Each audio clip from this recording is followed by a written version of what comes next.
Hello, everyone. This is Dr. Marj Britt, founder of Called by Love Institute and Living Loving Legacy and all of the courses and the events and the kinds of things that have come out of what can happen when you co-create a sacred platform and devote it to the will and the way of the Holy Spirit. And so we are here today on an incredibly important day, a day that we did not plan, a day we could not have imagined. David and I originally spoke several weeks ago and booked this call, not having a clue about what would be happening in our country on this day, January 13, 2021. And so it's quite amazing to me. This feels very much like a divine appointment, something that is arranged by the universe to happen at exactly this moment and exactly this time, and without our even understanding the importance of how this intersection in time would occur. And so I opened the email that I sent to all of you, which was titled Opening Your Heart into 100 Days of Prayer, with these words: where are we? Where are you? Where am I? So many lives, so many communities, our country, our world have felt the questions. There has been so much suffering, loss, and uncertainty. And we have already gotten our first message over the box on the web, which all of you are invited to send questions in as we proceed. Mary from Boise, Idaho, simply asks a one-sentence question: how can we stay in peace in all the turmoil? And so I am so thrilled, just deep gratitude, deep love, to be able to have with me on our call today someone that I have known for many years, nearly 30 years. David and I are David McArthur, who retired from his last church platform at Walnut Creek, California, has been a Unity minister longer than I have. He is one of the most esteemed ministers in the entire Unity movement. He has served as chair of Unity Worldwide Ministries. He has served as senior minister in other ministries besides Unity of Walnut Creek, of course, which happens to be where I went as a brand new minister. So a newbie in my first church after I graduated from seminary. And so we've both been senior ministers of Unity in Walnut Creek. We've both been involved in national leadership. We've both shared so many conversations and so many moments when we've talked with each other, when we've shared our questions, and shared our evolving answers. What I believe is that some of those evolving answers will happen on today's call. David's most recent book is Your Spiritual Heart. And in that book, he talks about his life. I'm going to ask him a bit about that later, but first, David McArthur, beloved friend, beloved one of God, called by God. Lead us in prayer as we go into this amazingly important 90 minutes together, which I believe is a time arranged by Spirit. Welcome, David. Thank you, Marge. What a treat it is to be here with you, and what a wonderful question. How do we get to peace? And the answer really is what we are about to do right now. So I invite us all to wiggle around, get comfortable, connect into that place within you from which you pray. Because it is by taking this moment to raise our attention from the very important things that are taking place within our social world, within our country, within our personal lives. And as we acknowledge that this time of challenge is so great, it awakens us to that which is greater. So we move our attention, and I'm going to invite you to touch your heart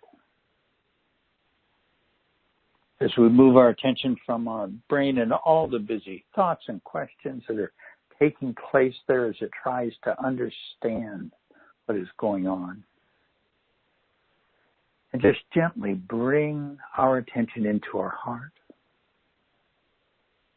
Gently pretend to breathe through your heart as we center ourselves in this center of being. And we acknowledge this divine presence, this infinite love that is everywhere. It is with every person involved in the turmoils, the challenges, the decisions that are unfolding in our country. This divine presence that right now is lifting every cells of our bodies at this time when illness is so impacting our world. This presence is lifting us, renewing us in wholeness.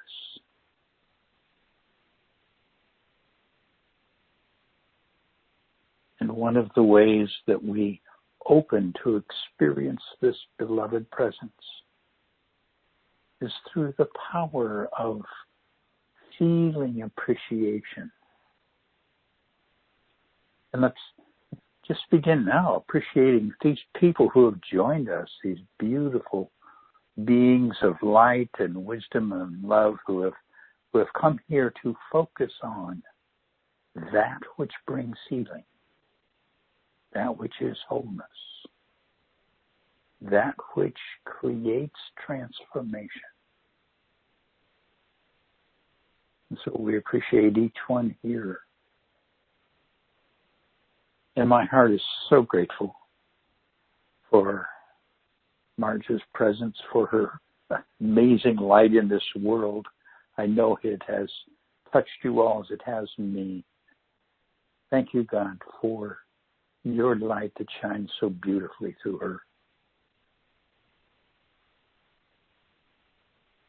And now I invite you to be aware of the love that flows through our hearts as the feeling of compassion. Compassion for those who are confused. Compassion for those who are afraid. Compassion for those who struggle to understand. Compassion for those who are ill. Compassion for those who seek to heal and support and help those in illness, those in struggle. Compassion for the families. Compassion for the leaders. Feel that compassion, that beautiful flow of divine love through our hearts.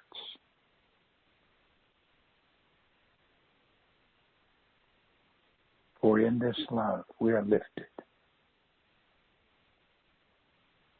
In this love is the divine wholeness made manifest. In this love, there is peace.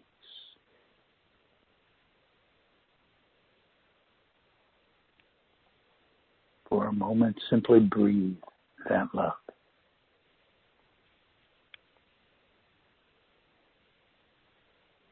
Father God, we are so grateful. In that divine love radiant in each that we know as the Christ. Amen.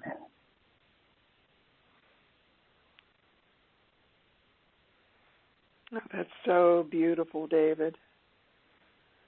And the words just downloaded as you were speaking those sacred words. And if I am lifted up, I will lift all others unto me. And of course, those were the words of Jesus at one point in time. And now they're our words. And if I am lifted up, I will lift all others unto me. And so we come together today knowing that our purpose is simply that. We will talk about other pieces of the magnificent 1,000-piece puzzle of our individual lives, of the country, of the world, perhaps. And yet our purpose is to simply be part of the lifting up, the lifting of consciousness, and knowing both the divine and the human in all of the ways it dances together, in all of the ways it co-creates together.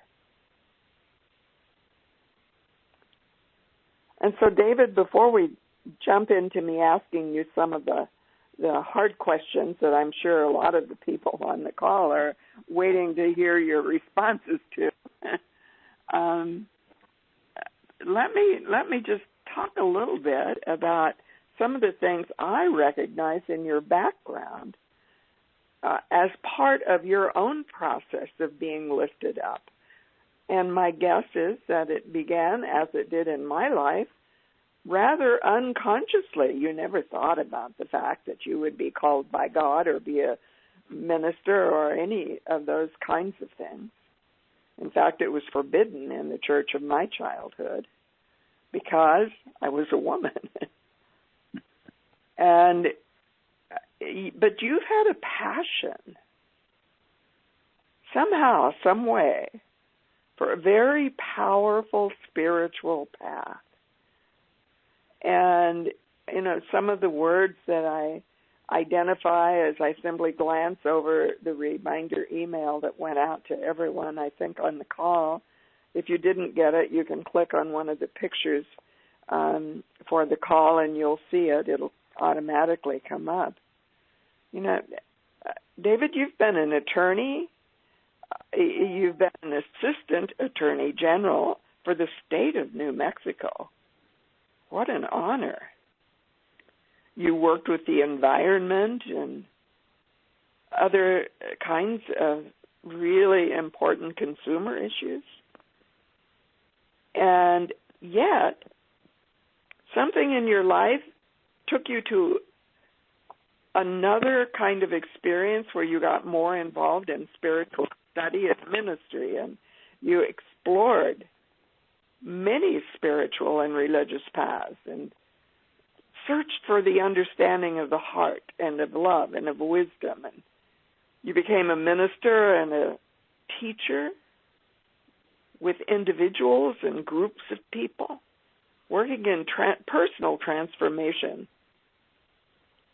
And you did this with national unity leadership on boards and leadership committees, which is where you and I first got acquainted almost 30 years ago. And then something drew you to seek the scientific principles of that transformation, and it drew you to Heart Math and the Institute of Heart Math, and you served there for 7 years as the principal speaker and trainer and director of empowerment and religions, their religion empowerment and religions division. And there you discovered that through the spiritual heart, one's desire for a better life fully manifests. And so, tell us about this heart wisdom and the practical moment-by-moment manifestation and transformation that can happen in our everyday life. You know that source of wisdom. You have proven your connection with Source. And now you're being invited to be part of another level. At this moment in the history of the United States, when we are in a constitutional crisis. You and I both have a background in political science and constitutional law. Isn't that amazing? Here we are together, not having a clue of what would be unfolding. And so, David, before you start jumping into Washington, D.C., give us a bit of background about how people come in as souls. You and I both share a common belief in souls. And I learned through Unity that as souls we choose our parents, which means we also choose where we come in, the environment. Where were you born? What was your family like?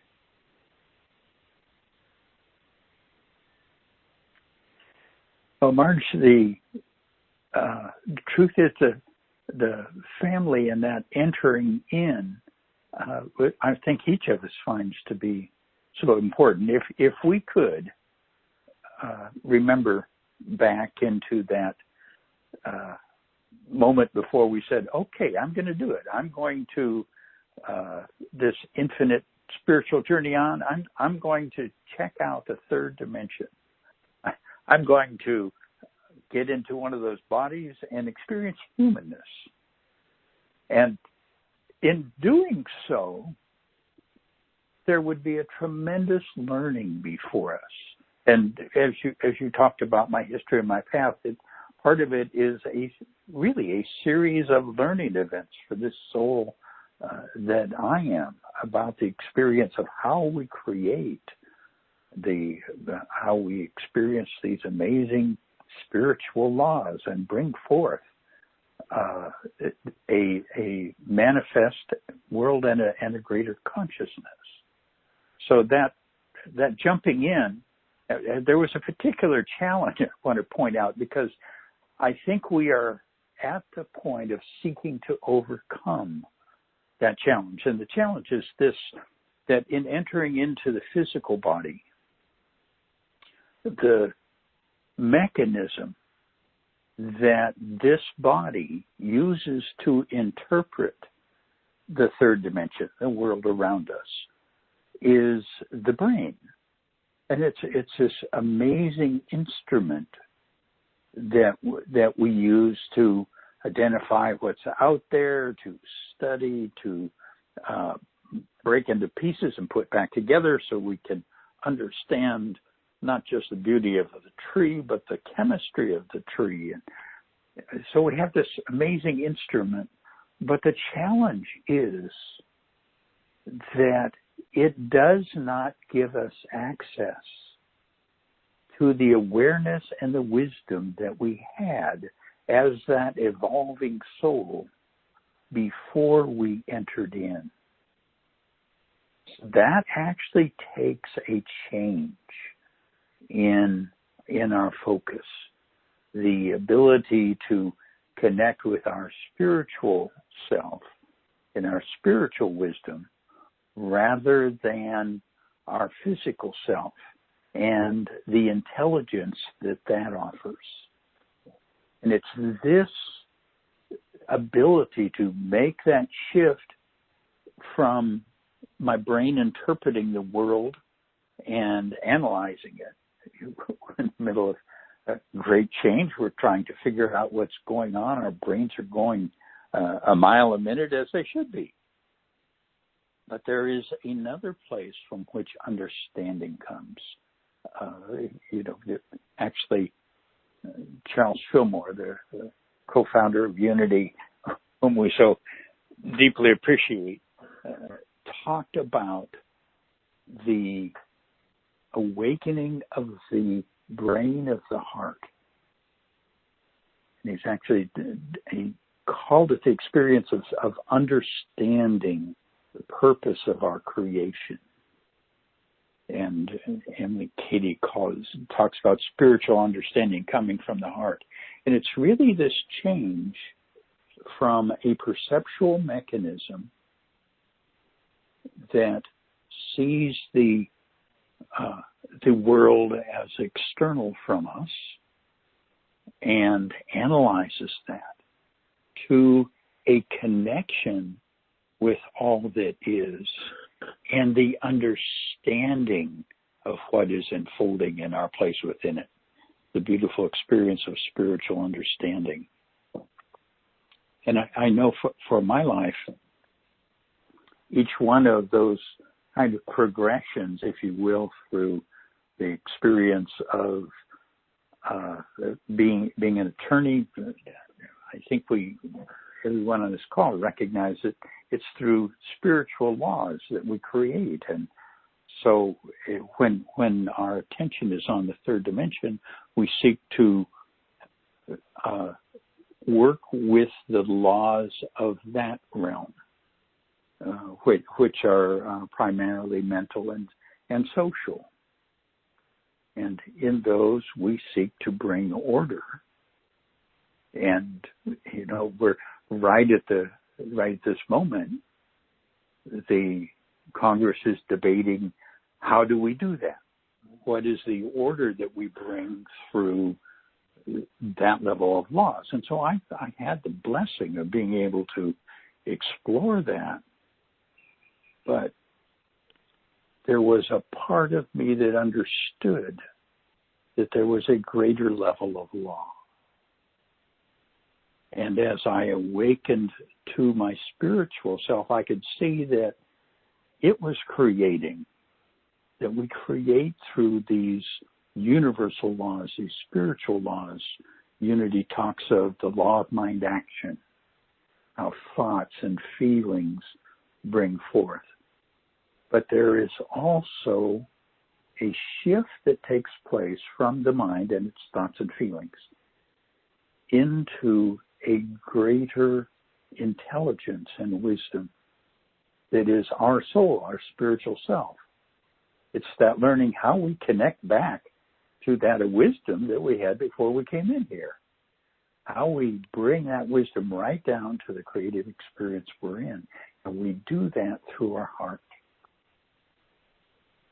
So as you and I have both had beautiful spiritual experiences along our way and challenges that asked us to take hold of our spiritual knowledge and put it to work.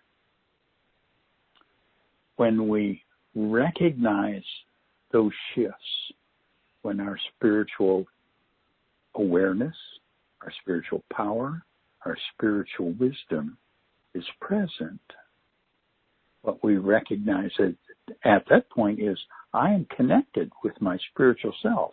It is this connection I have with infinite wisdom that is now giving me the perspective on which I see the world, helping me understand the situation before me, helping me choose right, constructive, creative response.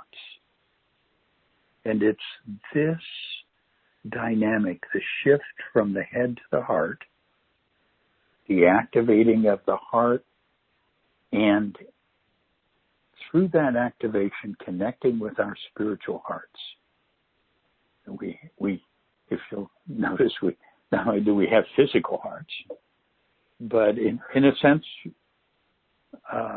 as we expand our awareness beyond the physical self, we're able to connect back to this source of being, this soul that is on an infinite journey, and bring its wisdom in through our hearts. And that is the shift that I believe is taking place right now. So is this the shift from the third dimension to transcend and yet still include? So shifting it from third dimension into fourth dimension or even fifth dimension beyond, but including all of it, but seeing through the eyes differently.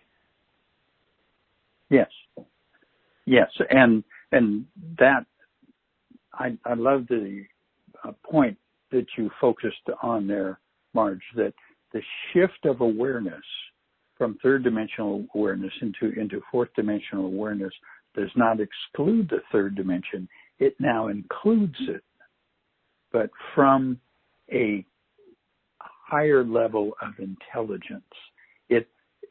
One of the ways that we talk about it in unity is the difference between seeing the world as from two powers, kind of good and evil, right and wrong, win and lose, that sort of thing, to seeing it from one power, a process of unfolding a greater wholeness or goodness.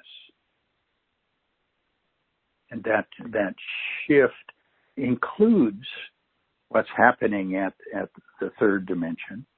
It includes the social challenges that we have.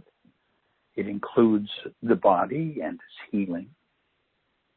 It includes the knowledge that we have at the third dimension, from science to law to our spiritual teachings.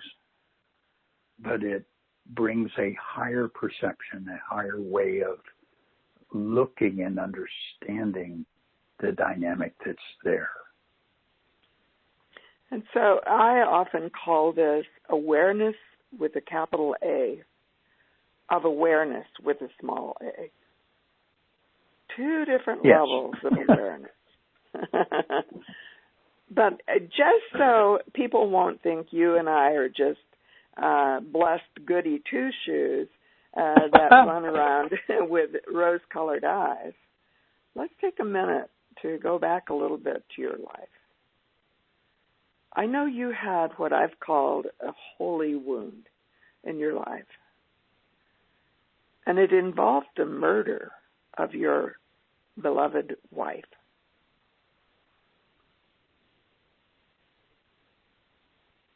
Would you like to just say a couple of words about that?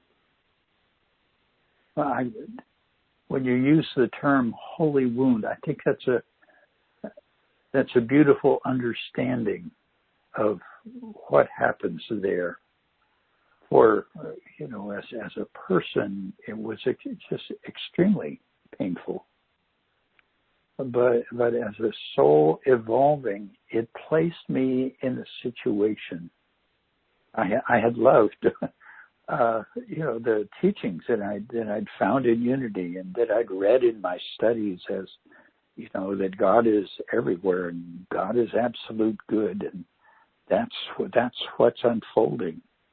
And then when in my life experience I find this is not good, this is painful, this is unjust, this is wrong. And so the experience of that happened when you were the Assistant Attorney General of New Mexico? Yeah, it was actually, I was in law school just before graduation from law school. So just a young law student with a wonderful wife I loved deeply, and we had a little baby that was still in her first year. And suddenly all that just collapsed. But that collapse then forced me to actually face these teachings and say, is this false? And I realized that as much as I love the idea of one power and, people are good and all that which are beautiful in thought, but did not appear to be a reality. And it was facing that really forced my own spiritual awakening.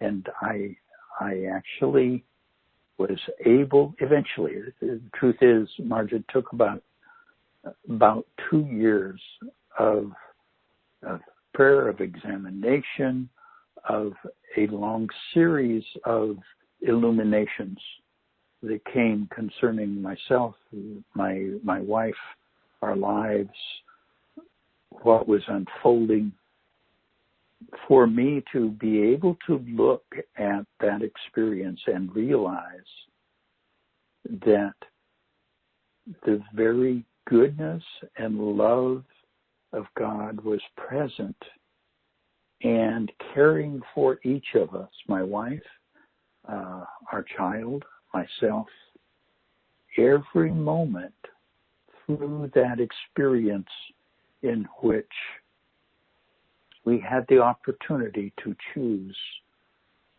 to awaken. Wow. I am in awe when I talked to you briefly yesterday and asked your permission to, if you were willing, for me to bring up that hard question. I hadn't even realized, I hadn't even made the connection with the fact that when I was called to go to Walnut Creek, I was the minister that came directly after, the first minister that came after Carol Ruth Knox being murdered. Yes. And I served there, you served there, others served there in between. It doesn't mean that bad things can't happen. Yeah. It simply means that we don't always understand how dark and light are part of the continuum of the human plane of duality. And it's a mystery that may take us years to look back on. As you said, 2 years, I'm guessing you're still learning some things about that. Yes, that's very true. And Marj, you're going there. Reminds me of something that I began to realize as I looked at my wife's death, and that's that there was, for me, support, light, love, brought to support my learning, my awakening for that church at that time when it was in such pain. People having a beloved minister murdered on a Sunday morning before coming to church. Just tragic, traumatic for that group of people. And I realized you were an instrument brought by Spirit because your heart was open so your love could flow and help that healing. Yeah. And that's not something that can heal quickly. Years later, as the minister of that church, I realized there were elements of that trauma that we were still in the process of transforming. But that in that experience, you were such an instrument of love to help the process of healing begin.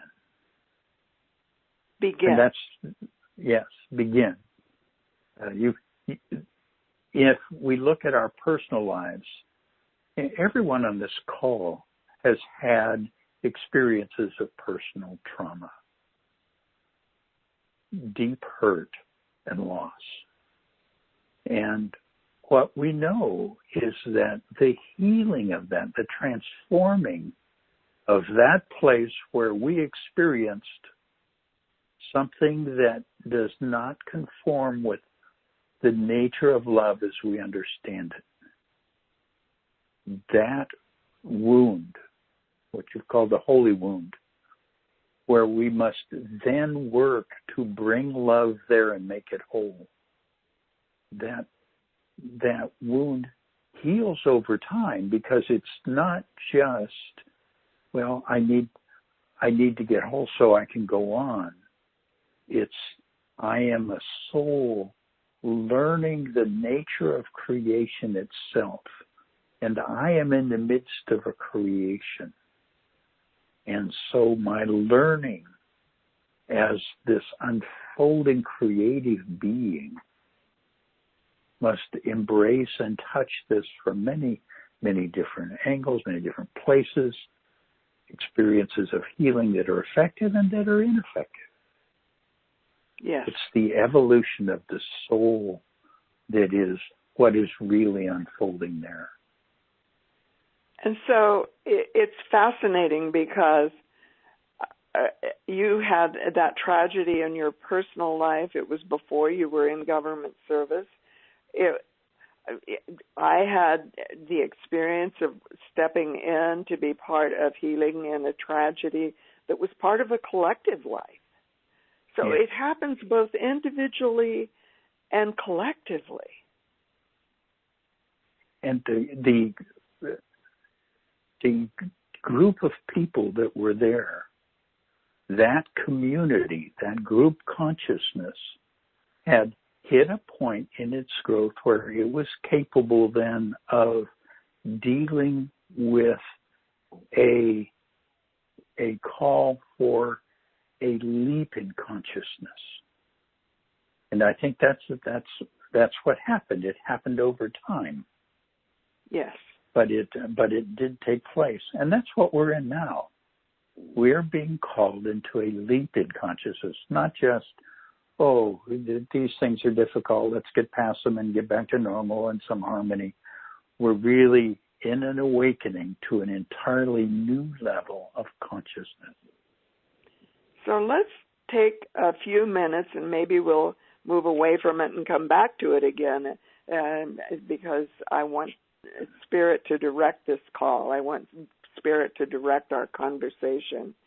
But let's take a few minutes and apply what you just said to what's happening right now while we are speaking. The United States House of Representatives is considering rules and procedures for what will happen tomorrow, and it's a vote on articles of impeachment. Yes. A tremendous, let's go back to the idea of trauma. Trauma to our nation that is taking place. And when trauma happens, when we experience hurt, when we experience that wound, then the question before us is how do I respond to that?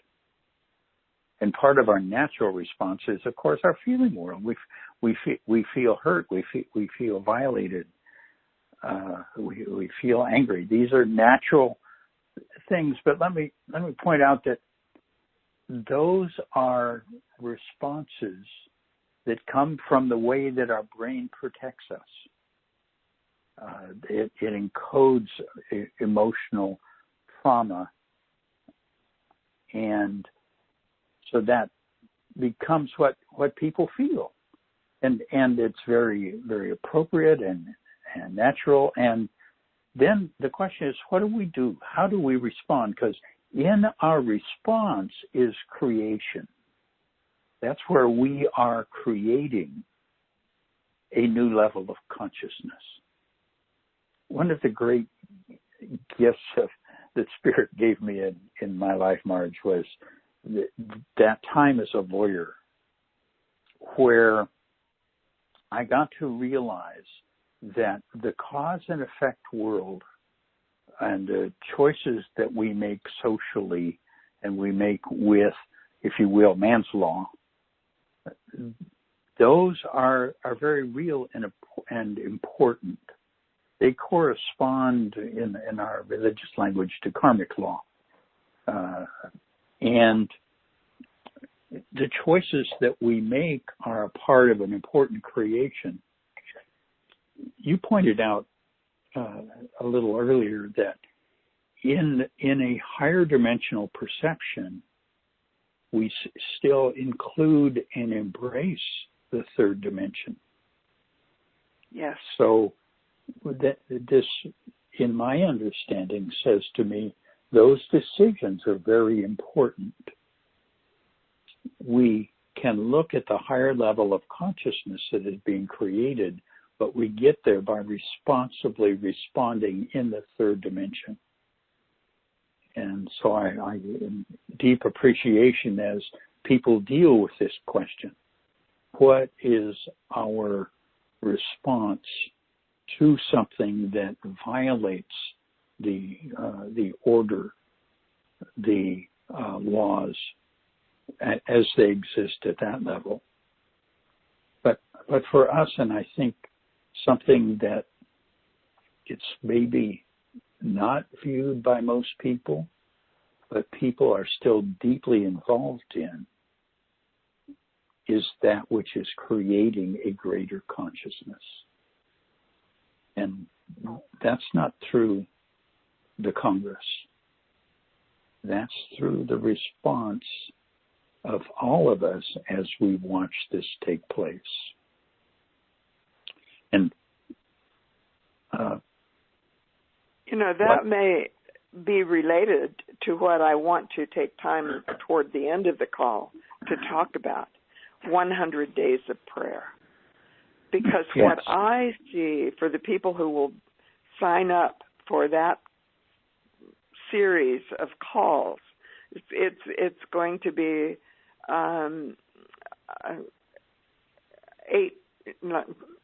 12 weeks, actually, of calls, and in 3 different segments, because 100 days takes us clear to the end of April. And what I want from that 100 days is not for people to have me give them ideas about what I think prayer is, because I want them to become living, embodied experiences of prayer as co-creation. And I don't know what that means even. The curriculum for that will be given to the people who enroll in that, who say yes to that, who come together where 2 or 3 are gathered in my name, there I am in the midst. So they asked me how many people would have to enroll before for me to actually do the call.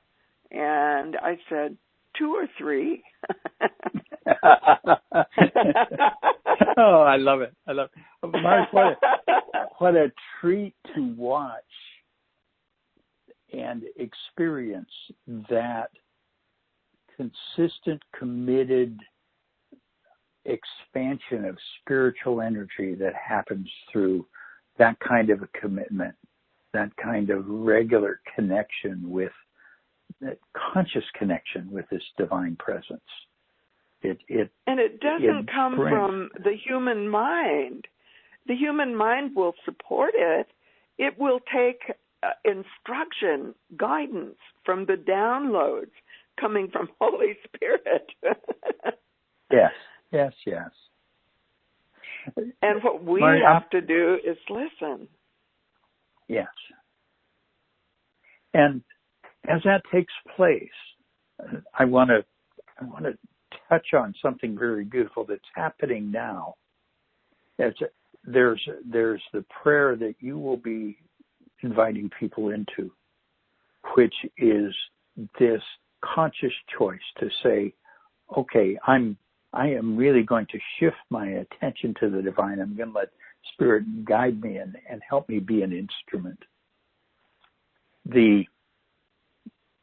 Even without that, and I say this because I know that we can see this and realize that kind of prayer experience leads a greater direction of spiritual energy that is unfolding. And that's that if we look at the heart and our knowledge of the heart, what we realize is the heart is the instrument of transformation. So if you feel frustrated, somebody is, can be as simple as tailgating you on the highway, or I think of all the things that people are experiencing today of concern about COVID and fear and dealing with their health issues and these social issues that are taking place. We feel that, which it triggers feelings within us.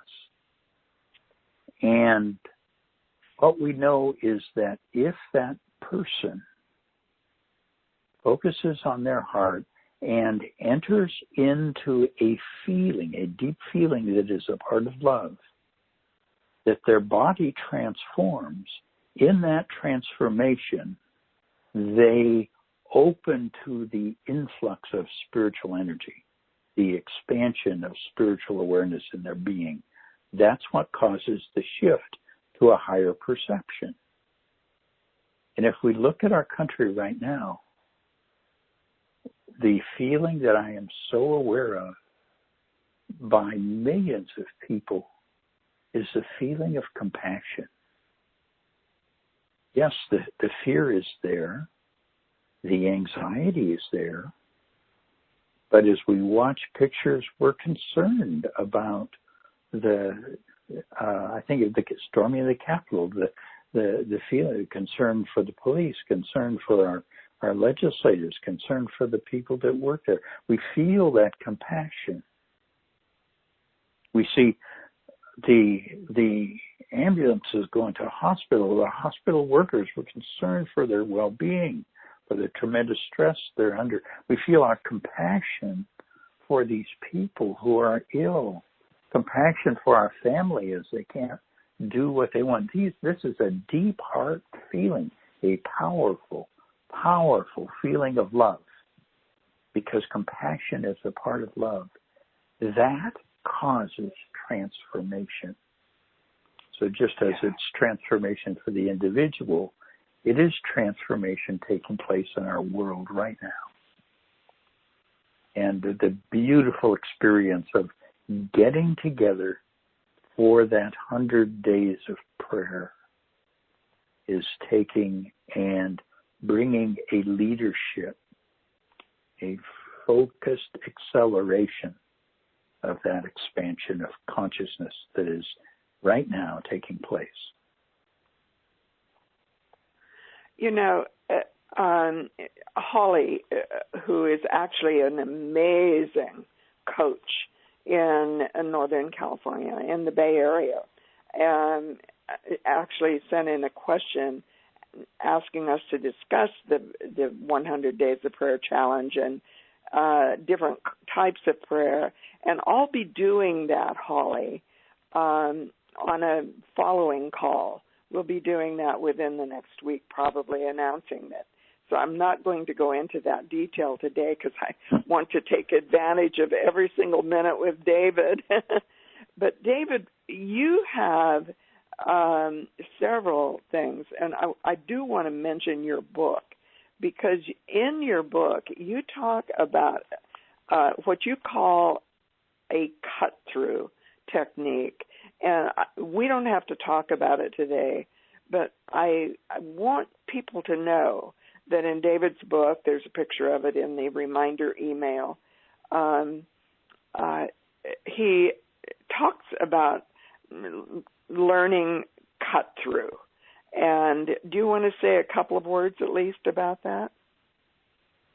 Cut-through is one of the very beautiful, powerful techniques that comes out of heart mass research. And that research, in essence, here, as we can share it on the phone, is the awareness and the measuring of the heart going through a change, a transformative change in its patterns.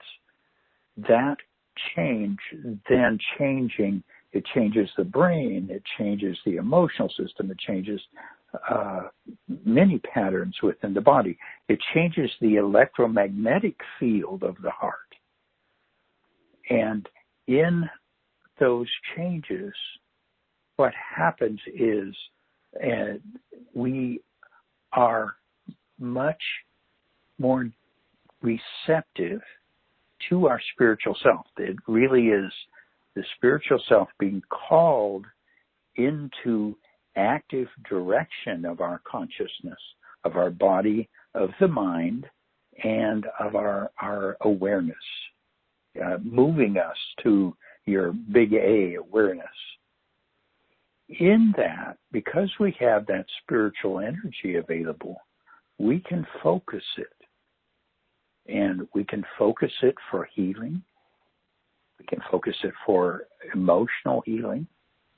And that's really what the experience of cut-through is. It's opening ourselves so that we expand that spiritual presence and its power in us, and then we direct that to a place of emotional hurt within us, doing like at that core trauma healing. And many of the techniques, there's a technique in the book, the Heart Wisdom Tool, which really lets us do that within the moment, within a couple minutes, where we take and transform the body, and then take that spiritual energy, and having stopped the feelings of stress or anxiety, we now expand our awareness to that big A awareness where we can get clear, direct guidance. So it's that process, Marj, of the transformation of perception and the focus of spiritual energy. And, I know that you collaborated with North Kitsap, KITSAP, Unity, a Unity Church there. And I don't know if this was where you are now in Washington or where, if it was in California, but in one of the emails that I got from you, because I'm on your mailing list, and by the way, I want to tell people you can get on that mailing list with David at accessingwisdom.com. Accessingwisdom.com. And you talked about being so grateful to Doc Childress, who designed the cut-through technique and other techniques and worked with you in doing some of that, and talked about how that simple tool has helped you release many debilitating patterns from your own life. It doesn't mean that spiritual teachers or leaders don't have debilitating patterns. It means we also have to do work. Very true. That you feel, and that you feel very blessed to have been able to do that and to share it now with the people that you work with. And I'm hoping that there will be many other Unity churches that collaborate with you in carrying on that work. And actually, let me take a minute to read to you something that Patty Higgins from Unity in Tustin wrote in the web box. And she says, "Thank you, David and Marj, for bringing Heart Math to Unity of Tustin. David, you came and led 2 seminars, inspiring a team of us to meet weekly for 5 years using the Heart Math hub processes that you and your team created. And actually, not only did David follow through and get extensive Heart Math training, so did Patty. I think she even went through their certification program. I'm not sure about that. Our weekly gathering, she writes, was led by David now, Brahmananda, now cloistered in India. He got he got cloistered there when he was there when the pandemic hit. The deep connections that bonded us have evolved within Unity's prayer chaplain program. And now in our A Course of Love Tuesday night book study group. And now in its second reading of this amazing book that totally follows your Heart Math training for us. So a big thanks, Patty says, from all of us at Unity in Tustin, who have healed and loved through your Heart Math teaching, David. And then she says, thank you, Marj, for bringing David back to us today. Both of your teachings help us to remain calm and optimistic during our world's troubled times. You have reminded us of our divine core center that we all radiate out. So thank you, Patty, for your wonderful, beautiful message in the web box. And Sheila Johnston, who's the minister in Stockton, California, writes, so wonderful to be here with both of you, Marj and David. I so love you both. And thank you, Patty, and thank you, Sheila. And thank you, Judy, for the $100 gift that you actually donated on PayPal while David and I have been talking. You know, it's absolutely incredible, David, how the wounds that we go through, holy wounds, may in fact be part of something that is bigger. You know, I was sort of and kind of looking for things that might come up during the call. I went on Google this morning and looked at the 10 Commandments. Interestingly, when I don't have a clear awareness coming from Jesus talking about the greatest commandment, which is love, I still use as my transcend and include awareness of those 10 commandments. They're about honoring. They're about not killing. They're about not stealing. And they're about not bearing false witness, otherwise known as lying. I mean, it's amazing. We have been given the guidance. They're in our spiritual teachings. And when I was going through an immensely painful time in my life, in the last several years, I prayed, just went into silence, went into all of the levels, from total silence to living the stillness, to living love. I dropped all of the way down to feeling of almost such immense grief that I didn't know what to do. And I simply asked, like an innocent child, "Dear Jesus, show me what to do." See, I learned how to pray, which I want to get back to asking you how you learned. I learned how to pray when I was a small child, learning about the Bible from my great aunt Lida, the stories in my book, Your Soul's Invisible Codes, teaching us, I was probably 4 or 5 years old, Bible stories around a sandbox. And she was the one that taught me to pray, "Dear Jesus." So when I'm really feeling desperation, I pray, "Dear Jesus," even still, even now.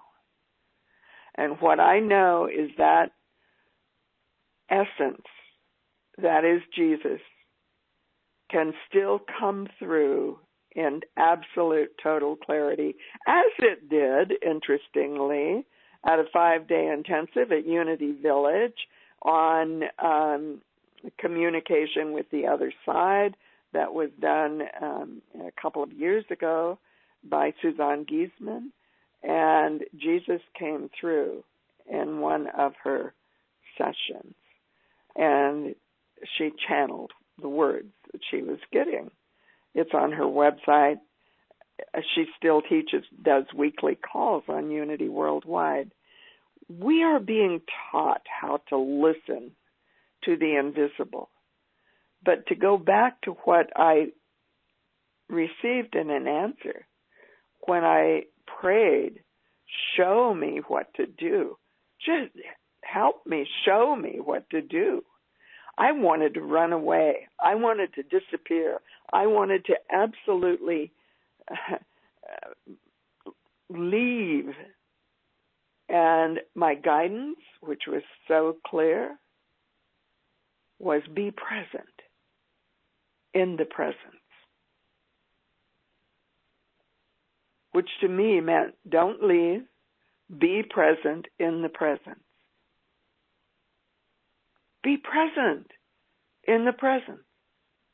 Well, I prayed for 3 years, asking many, many times, what do you want me to do? Come, Holy Spirit, show me, guide me. And that was the only instruction, guidance that I got. The only one consistently for 3 years, be present in the presence.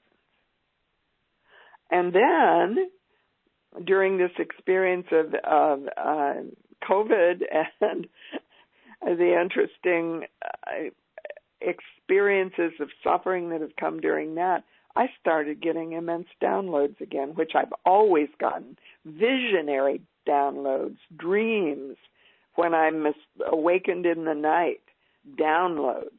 And really, really fascinating in one of our dream work groups with another David Jonathan, that Fabienne, I think it's in this reminder email about one coming up.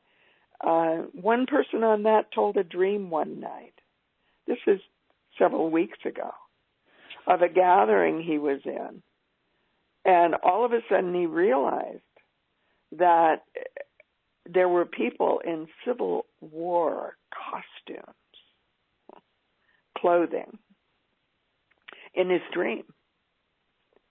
So what kinds of things are we getting that we're not paying attention to? Anyway, David, I took us on some sidetracks. Bring us back. So, Marj, I love what you shared there in terms of the experience of prayer and that seeking. You know, your experience of talking to Jesus. The transformation that happened out of my wife's death took me to an experience of prayer that reminds me of that. I was experiencing very naturally, anger, hatred towards this person who had taken her life. And it set up a huge conflict for me. And the conflict was this. I had a little baby just approaching her first birthday. And that little child had lost the person who was almost her entire world. And she needed all the love and presence I could bring to her.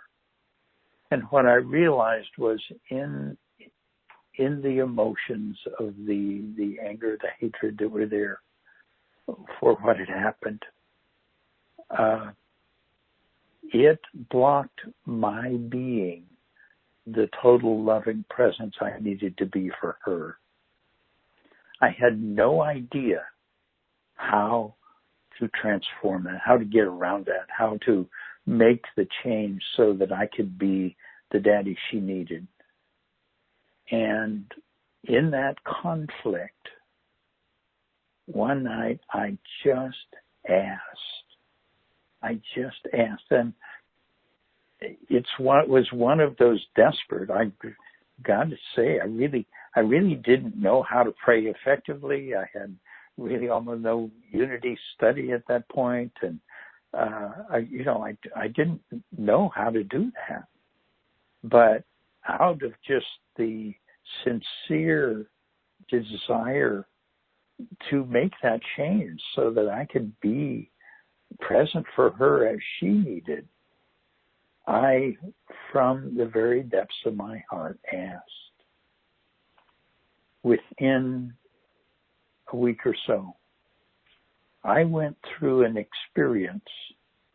There were kind of two parts to it, Marj. The first one was I was sitting there playing with my little daughter, and suddenly I realized that I was on the floor with her. I got up and just sat on the couch for a moment, and I realized she went on playing.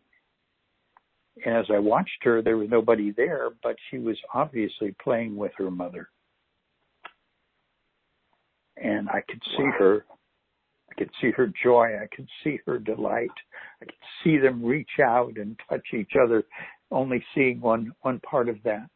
And I was so grateful that my heart just opened. And when it opened, I was just bathed in love. It was, I lost all awareness of where I was or what was happening. I was just totally bathed in that love. And then after a little while, my awareness returned. I was there, and the baby just kind of quieted down, and we were together again. What happened following that was I recognized the anger was gone, the hate was gone, that I was able to enter into a complete forgiveness, understanding this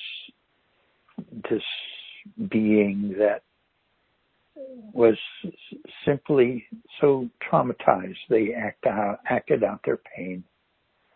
And I was freed. And years later, I look back now with my years of spiritual study, and then when I found the dynamic of the science at HeartMath, I understood that what triggered that experience, it started with the feeling of sincerity in my prayer. You know, I didn't have to affirm, I didn't have to get it right, but sincerity is a deep feeling of the heart. And in that sincere feeling, just like when you call on Jesus there in your prayer, it's that in that the heart is open and the spiritual connection in there, and you have called in the highest elements of your soul to be there and present and take you through it and give you whatever you need. And so that led me to that moment. That the response to that prayer was to be there in a moment when my wife was able to be there with my daughter, and it was able to open my heart to a deeper level. And at that level, then I could receive the presence of healing for the emotional hurt, the pain, the wound. And after that, it was not that it wasn't that it disappeared. It had no power. It had no power over me. And that healing, that love, that is simply the divine presence touching that wound and healing it. And that came as the result of the sincerity, the deep, heartfelt sincerity. We know that transforms the heart and the body. That because it's coming out of a pure love, you know, the desire of that being to respond in a way that is consistent with who we are. That's what you did. That's what I did. That opened the door for Spirit to move in and take us through its transformative process. You know, I always tell people there are no wrong ways to pray. However you do it, even if you say help, it's a prayer. And it will be heard. There are no wrong ways to pray. So Unity has an affirmative prayer process. That's a right way to pray. Other churches have other prayer processes, Lectio Divina, for example. That's a right way to pray. The Lord's Prayer is a right way to pray. There are no wrong ways to pray. Sitting in the silence is a right way to pray. Living love is a right way to pray. You will be guided. You will be directed. You will be shown all of your own individualized ways to pray. You learn collective ways to pray, perhaps in classes that you take, like even prayer chaplain training. That's a right way to pray. But if you pray with someone who has a different way to pray, that way should be honored completely by you. A prayer chaplain called me this month to pray with me, and I wasn't able to answer the phone. And as he prayed, he used the word Lord over and over and over again, which was not a normative Unity prayer word, asking the Lord. And yet it was so beautiful to me. There are no wrong ways to pray. Marj, I have so enjoyed walking into different churches around the world, different experiences of people, and just being in awe of the pure beauty of prayer in all its forms.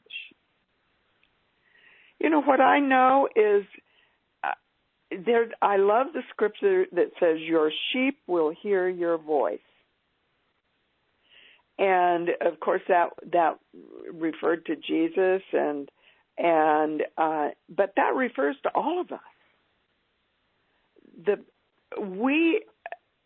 When we go into this lifted up consciousness, when we are raised into this lifted up consciousness, there will be those who hear our voice.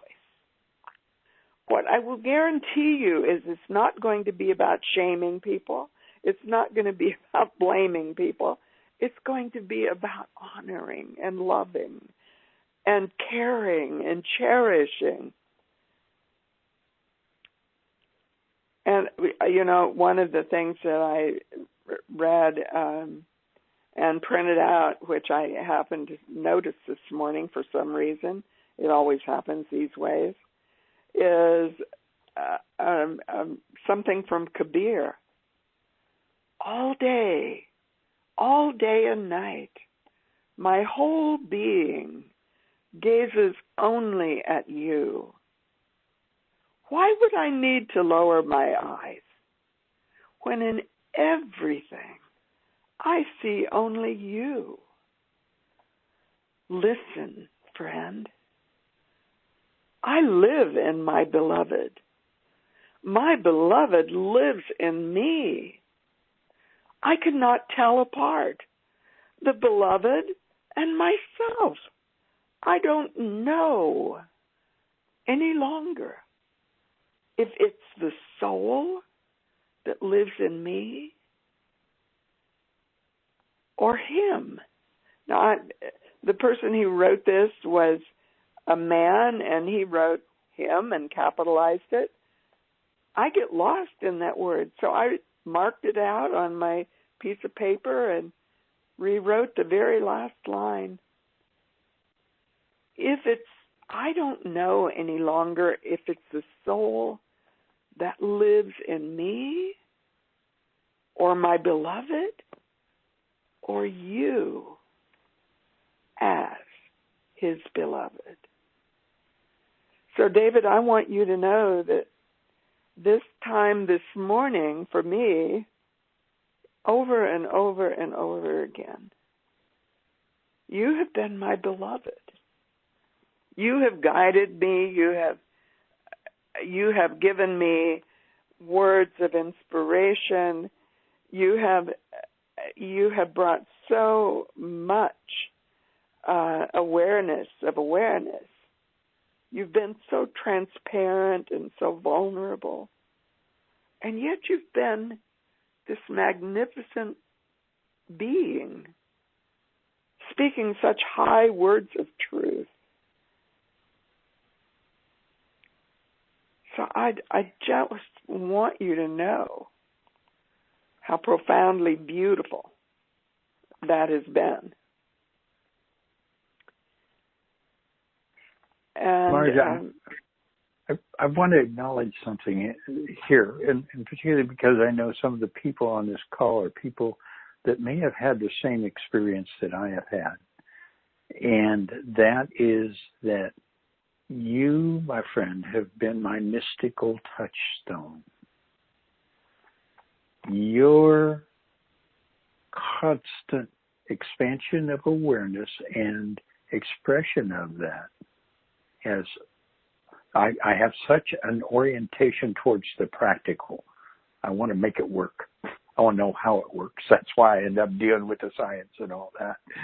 But your presence in my life, and I know this would be true for many on this call, has constantly reminded me to always look beyond what I know, look beyond what I can figure out, and receive its touch without question. You do that for me, my friend, and I am so grateful. Wow. That just touches my heart. It brings tears to my eyes, David. Thank you so much. And Fabienne just brought me a printout of one of the pages of callers that are on the call this morning, and I was talking about the prayer chaplain that called me and said he kept using the word Lord as he prayed with me. And she said, a wink with what you just said about Lord. We have Lord on the call. And she highlighted a name from someone from Chattanooga, Tennessee, who the word Lord is the first word of their name. So welcome, Lord. I'm so glad you're with us. Isn't it beautiful to see how it all works together? So profoundly beautiful. Well, we haven't opened up to questions or comments, but people have been making them through the web. And so I would just like us, you and I, David, in the last few minutes of the call, we only have about 10 minutes left, to talk about where you think we've gone with all of this. And one of the things that came into my awareness was some words that I actually heard on news, an interview with one of the Congress people from the Congress, who happens to be from Maine. I think he's a senator, but it might be he's in the House. But he was being interviewed, and he's not a Democrat or a Republican. He's an independent. And his name is Stephen King, and he's from Maine. And the interviewer was asking him what was most important to him. And he first of all, he quoted the Bible, which I loved, a verse from Hosea, and quoted it saying that those who sow the wind weep the whirlwind. Now, I haven't looked that verse up in the Bible yet, but I intend to. I often say, what you sow, you reap. That, I think, is something that has proved itself over and over in my life. I talk about it in my book. But then he talked about something that I will remember profoundly. He talked about eloquent listening. He said it's his most important practice. He rides a motorcycle and he goes with a lot of bikers sometimes, and most of all, when he's with them, what he does is eloquent listening. He listens to what they're saying, and he brings that awareness. He was the governor of Maine for 2 terms, I think, and now he's, I think, a senator and was elected as an independent. He brings that eloquent listening, what he learns, back and votes from that level of awareness as he represents the people of his state in Congress. Eloquent. Just the word listening would be the dimensions of the human plane, the ego plane. But you bring that word eloquent in, and you're listening from a higher level. You're listening to hear through the eyes of love. Any thoughts, David? There's a feeling there that activates, and it means that you're listening, genuinely caring for the person that is speaking. Genuinely caring. there's a strange thing that happens there. When you feel that care, there is a change in the electromagnetic field of the heart. You sincerely feel that care, and this is like the instrument through which we share intuition. So, Marj, what's actually happening is you are understanding that person at a deeper level. Most of us aren't very good at putting into words what's really going on, or, you know, the real needs and desires that we are bringing up in and trying to express in transactions. But that care, that eloquence is a beautiful word to focus on that. It brings that feeling of care. It transforms the body, and we actually then connect spirit to spirit. That's what that intuition is. It's that spirit to spirit flow, heart to heart, and we understand each other. Isn't that where we really desire to go? Yeah.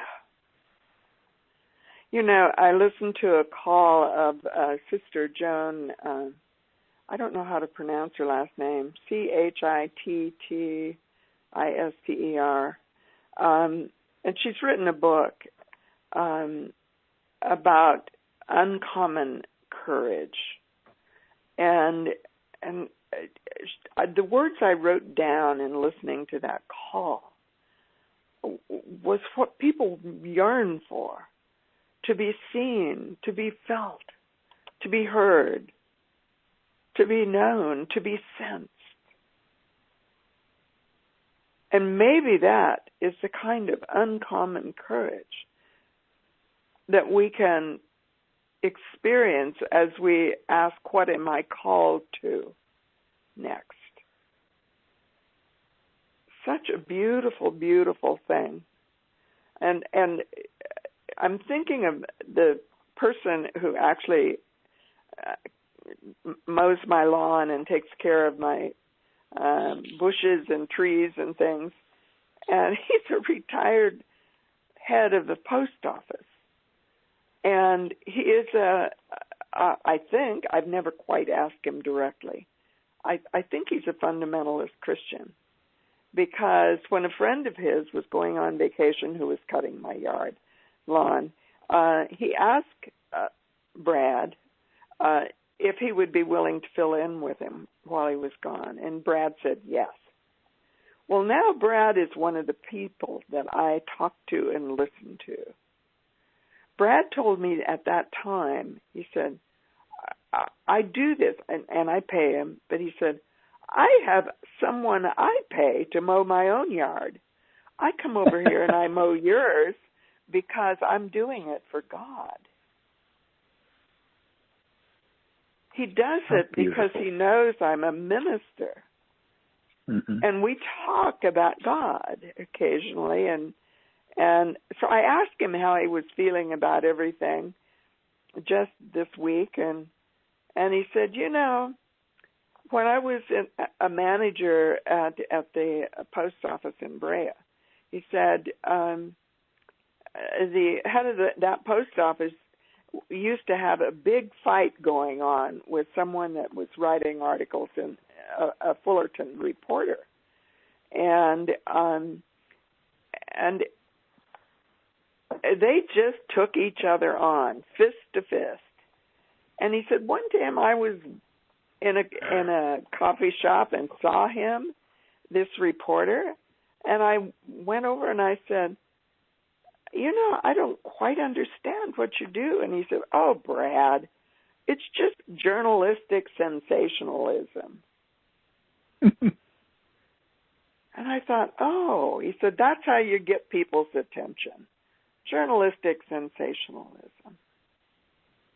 Well, they never, ever had fist-to-fist combat in their dialogues.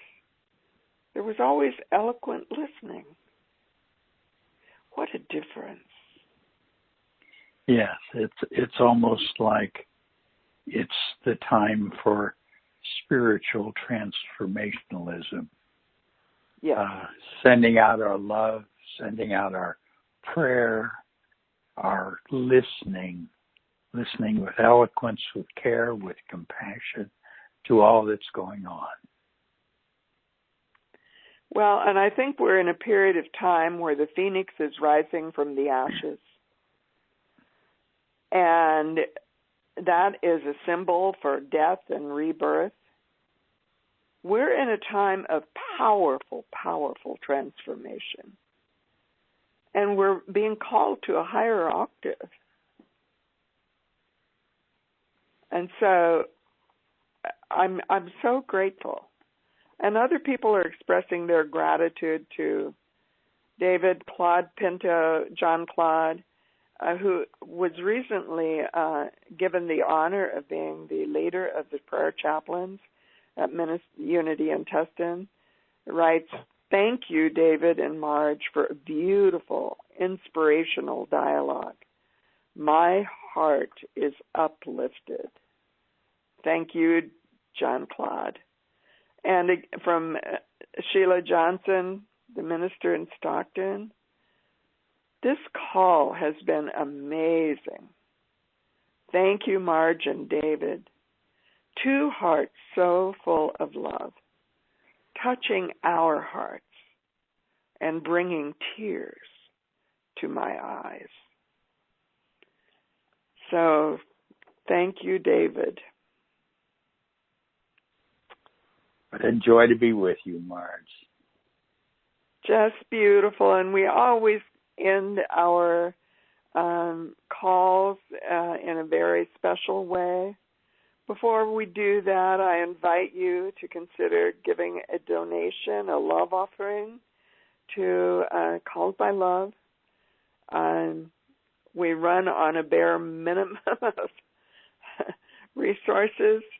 None of us are paid, but we do still have the platform expenses.